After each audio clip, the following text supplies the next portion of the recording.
ಹೆಣ್ಣಿಗಾಗಿ ಸತ್ತವರು ಕೋಟಿ, ಮಣ್ಣಿಗಾಗಿ ಸತ್ತವರು ಕೋಟಿ, ಹೊನ್ನಿಗಾಗಿ ಸತ್ತವರು ಕೋಟಿ, ಗುಹೇಶ್ವರ ನಿಮಗಾಗಿ ಸತ್ತವರನ್ನು ಒಬ್ಬರನ್ನೂ ಕಾಣಿ.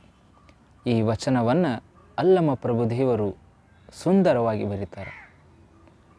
ಹೇಳ್ತಾರೆ, ಈ ಜಗತ್ತಿನೊಳಗೆ ಭೂಲೋಕದೊಳಗೆ ಹೆಣ್ಣಿಗಾಗಿ ಅಂದ್ರೆ ಸ್ತ್ರೀಗಾಗಿ ಸತ್ತವರು ಕೋಟಿಗಟ್ಟಲೆ ಜನ ಅದಾರ.